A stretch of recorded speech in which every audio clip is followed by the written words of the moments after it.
Welcome to this week's episode of Global Intelligence Weekly Wrap-Up for the week ending January 24th, 2025.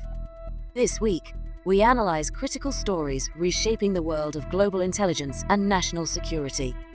First, we examine how a former CIA analyst's guilty plea for mishandling classified information about Israel raises serious concerns about insider threats.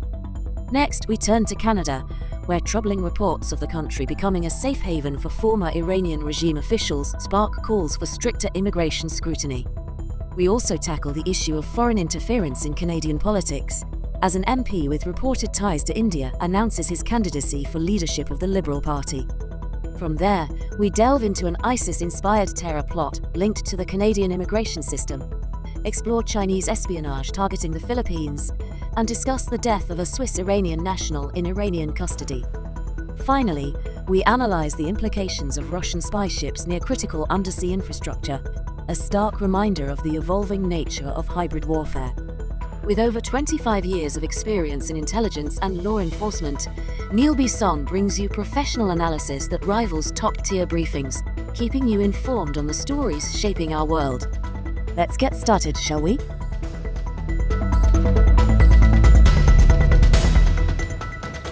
Hello everyone, and welcome back to another episode of the Global Intelligence Weekly Wrap-Up. I'm your host, Neil Bisson, a retired intelligence officer with the Canadian Security Intelligence Service and the director of the Global Intelligence Knowledge Network. It's been another busy week in the world of international espionage and national security, from Canadian Liberal Party members with links to foreign enemy states to Chinese nationals spying on police and military institutions in the Philippines. By analyzing the open source information provided in the media, I provide you the intelligence to navigate in a dangerous world. So sit back and let me give you some insight into the world of spies, terrorists, and global security threats. For our first story, we're diving into a troubling issue out of the United States. A former CIA analyst has pleaded guilty to mishandling classified information and sharing sensitive material regarding Israel's intelligence operations. Asif William Rothman, a 34-year-old CIA analyst from Vienna, Virginia, pleaded guilty to leaking classified information about Israeli plans to strike in Iran.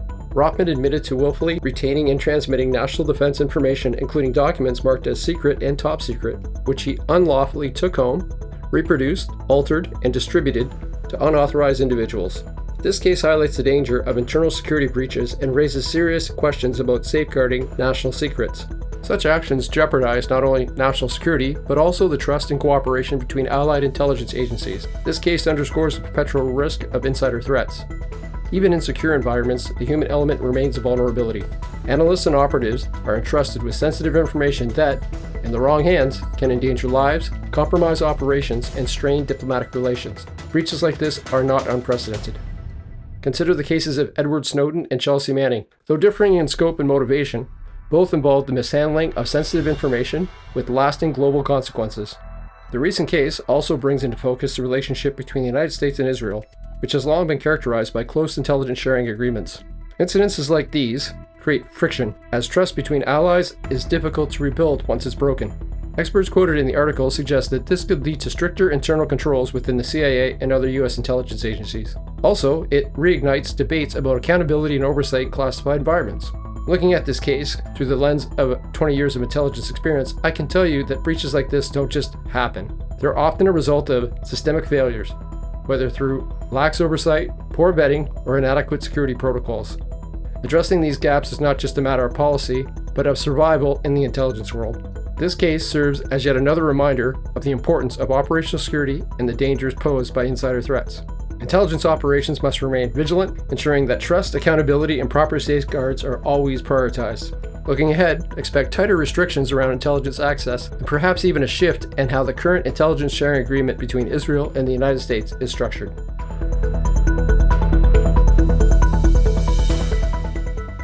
In our next story, we turn our attention to Canada, where Iranian-Canadian advocacy groups are raising alarm bells about the country's role as a potential safe haven for former Iranian regime officials.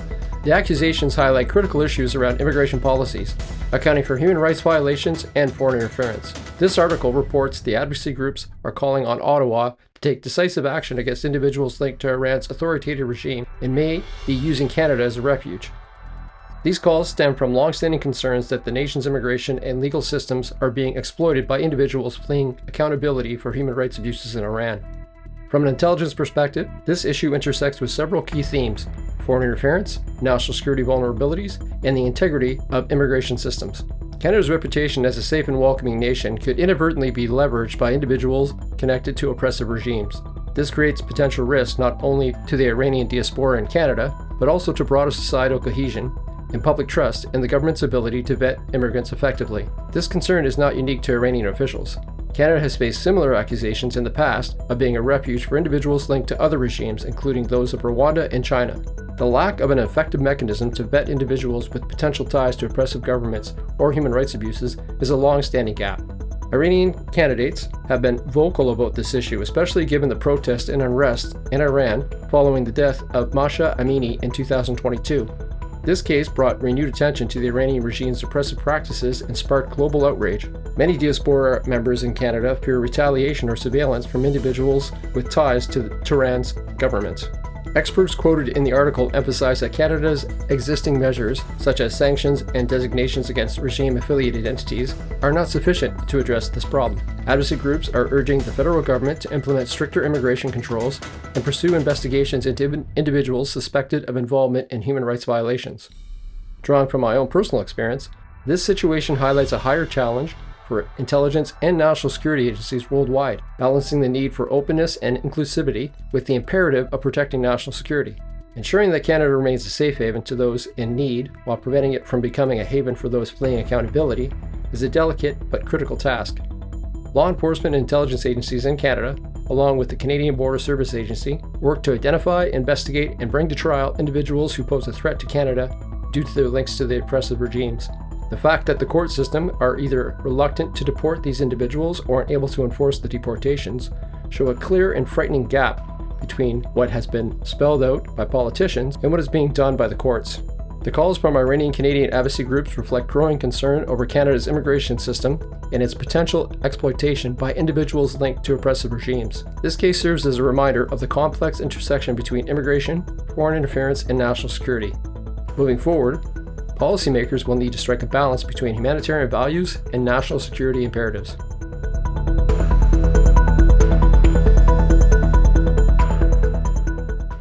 Sticking with national security concerns in Canada, at our next story, we're unpacking a concerning issue making waves in Canadian politics. Chandra Arya, a sitting MP, has announced his candidacy for the leadership of the Liberal Party. But with his reported ties to the Indian government and his vocal opposition to Sikh separatist movement, questions about foreign influence in Canada's political system are front and center. Arya's campaign comes with some bold proposals, including transforming Canada into a republic and recognizing Palestinian statehood. However, it's his ties to India that demand closer examination. As noted in the Times of India article, Arya has previously met with Indian President Narendra Modi and openly opposed the Khalistan movement, a move that aligns with Indian government policies. From an intelligence standpoint, Arya's actions raise red flags about potential foreign interference. Canada's intelligence and national security framework has repeatedly identified foreign interference as a significant threat, particularly from actors seeking to exploit diaspora communities. When a politician with reported connections to a foreign government runs for leadership, it creates an uncomfortable intersection of international and domestic politics.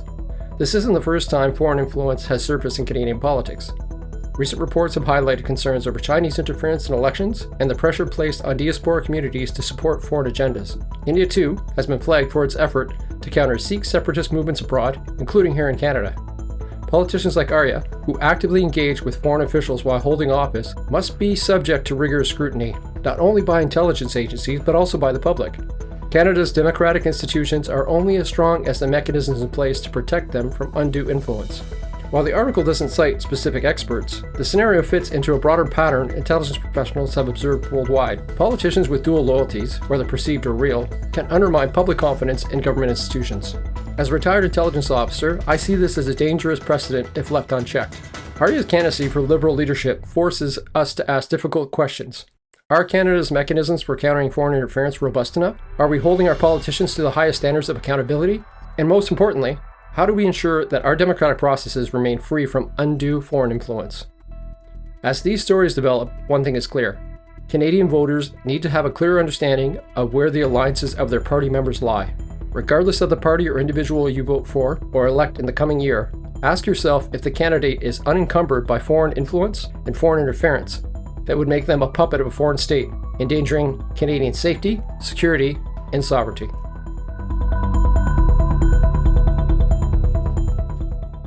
Sticking with national security in Canada, we're examining a troubling case involving Mohammed Shahzeb Khan, a 20-year-old Pakistani national residing in Canada on a student visa.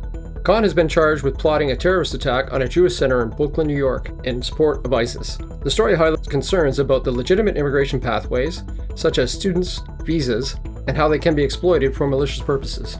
We'll also draw parallels in Canada's experience with another infamous case, the Millennial Bomber.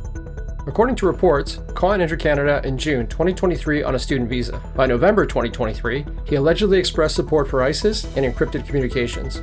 He detailed a plan for an attack on a Jewish center in Brooklyn to undercover agents, who then worked with Canadian authorities and the FBI to apprehend him near the US border.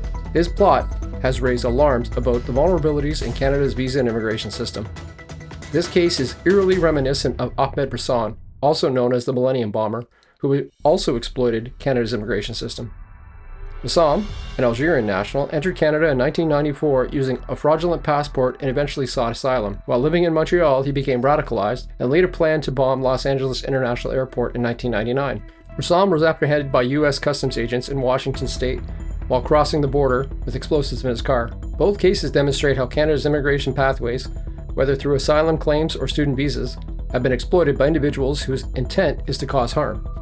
This comparison underscores the urgent need for more effective screening processes and intelligence sharing between nations. Khan's case is part of a larger pattern of extremist activity that uses legitimate immigration channels to gain access to target countries. The Millennial Bomber incident demonstrates how Canada's immigration system can be manipulated. Rassam's arrest over 2 decades ago led to significant changes in border security and intelligence sharing protocols between Canada and the United States. Yet Khan's case shows there's still room for improvement. The use of student visas is particularly concerning, as these programs are designed to facilitate education and cultural exchange. However, over-expedited and weak vetting processes or insufficient monitoring can allow individuals with malicious intent to exploit these opportunities. Additionally, individuals who manipulate the system take away the opportunity for legitimate claims to be processed, while demonstrating to the Canadian government that there are clear dangers inherent in providing access to Canada to individuals seeking asylum, education, or work.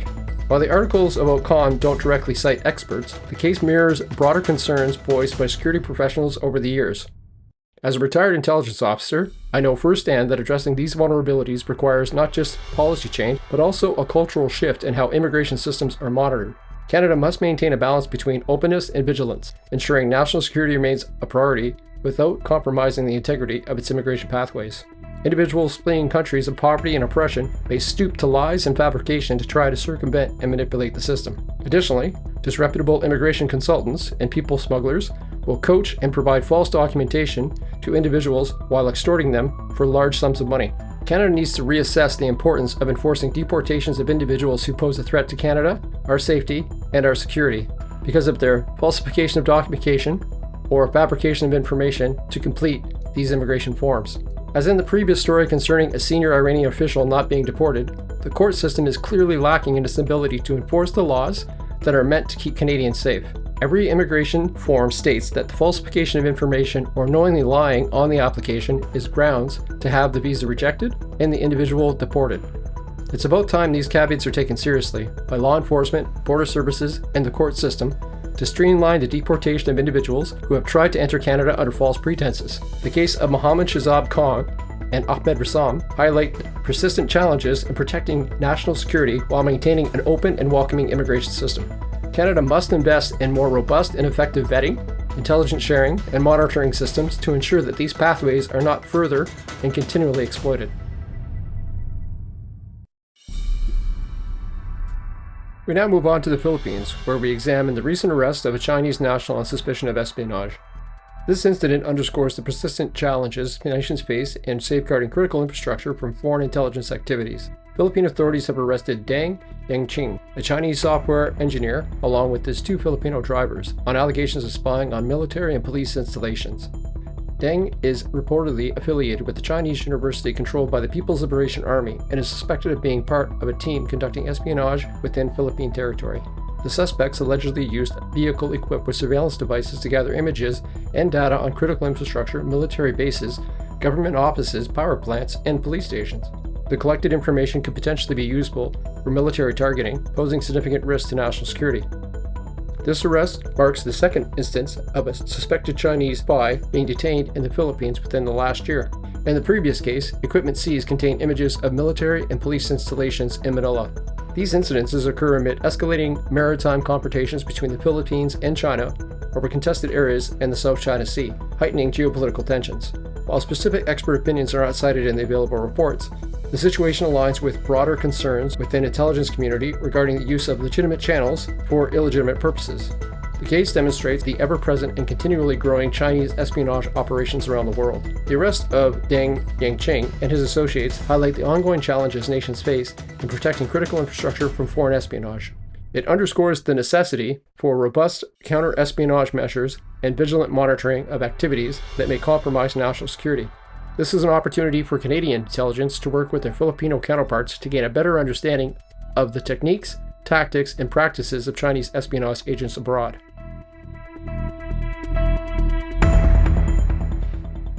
Our next story brings us back to the UK, where we're delving into a recent article from the BBC entitled, "Could calling attacks like Southport terrorism help prevent them?" The article discusses the case of Axel Rudakubana, who had a long-standing obsession with violence, killing, and genocide. Despite this, prosecutors found no evidence that he subscribed to any particular ideology. This raises the question, should such attacks be labeled terrorism, and could this classification aid in prevention?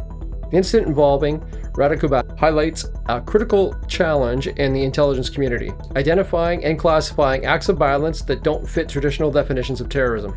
Typically, terrorism is associated with ideologically driven motives, whether political, religious, or social. However, when an individual commits violence without a clear ideological framework, it complicates the response from law enforcement and intelligence agencies. From an intelligence perspective, broadening the definition of terrorism to include such acts could have significant implications. It would allow for the utilization of counterterrorism resources and strategies to monitor and prevent potential threats for individuals who exhibit violent tendencies.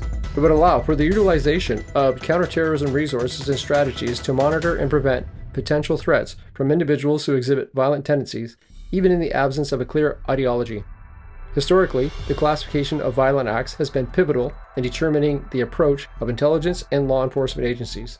For instance, in 1995, Oklahoma City bombing was initially perceived as a foreign terrorism act, but was later determined that it was a domestic terrorism act with clear ideological motives. In contrast, incidences like mass shootings without explicit ideological drivers often fall into a gray area, leading to debates without appropriate classification and response. The article references experts who suggest that labeling such attacks as terrorism could enhance preventative measures. By recognizing the potential threat posed by individuals obsessed with violence, even without ideological motives, agencies can adopt a more proactive stance. Drawing from my own personal experience, I see both sides of the argument. The evolving nature of threats necessitates a flexible approach to classification. However, national security resources are stretched beyond their capabilities at the best of times, and categorizing acts of violence with no clear ideological connection causes ambiguity and taxes the law enforcement and intelligence apparatus even farther. But by possibly expanding our definitions of terrorism, we may be better able to allocate more resources and develop strategies to mitigate a broader spectrum of risks. Expanding the definition of terrorism to encompass non-ideological violent acts could enhance preventative efforts. As threats continue to evolve, so too must our frameworks and understanding for addressing them. Looking ahead, it's essential for intelligence and law enforcement agencies to remain adaptable, continuously reassessing definitions and strategies to effectively counter emerging threats.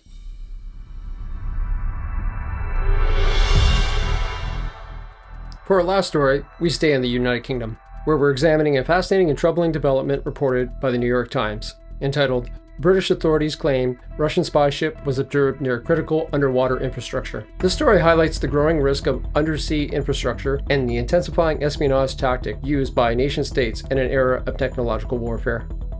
At the heart of the story is a Russian vessel equipped with surveillance equipment spotted near vital underwater pipelines and communication cables in the North Sea.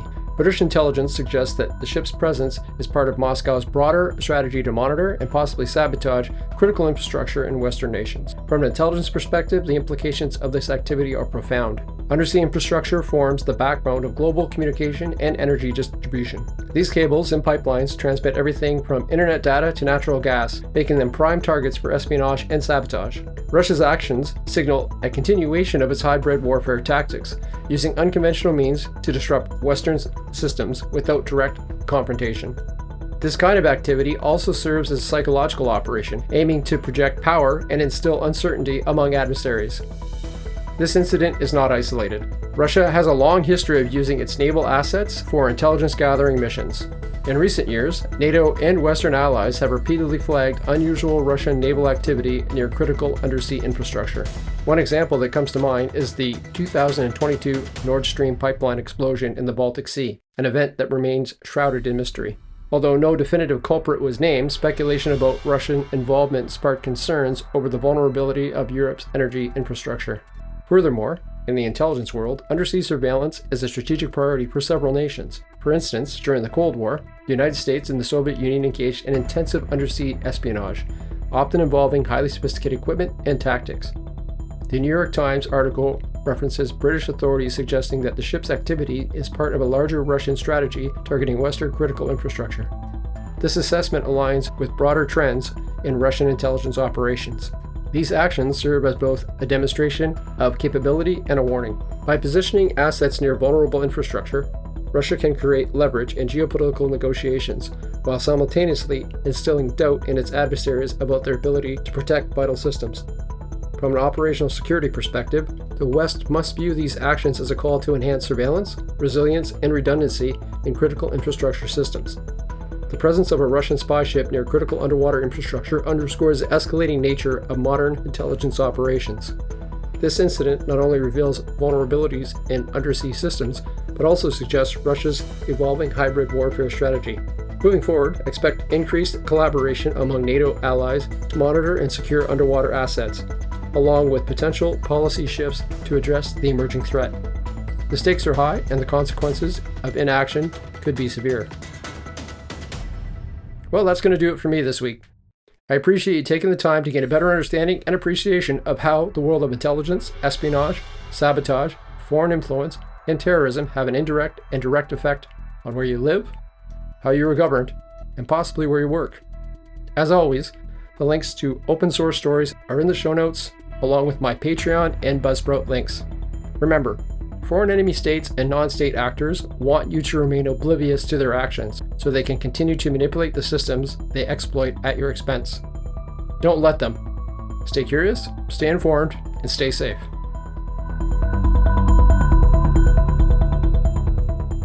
Thank you for tuning in to this week's episode of Global Intelligence Weekly Wrap-Up.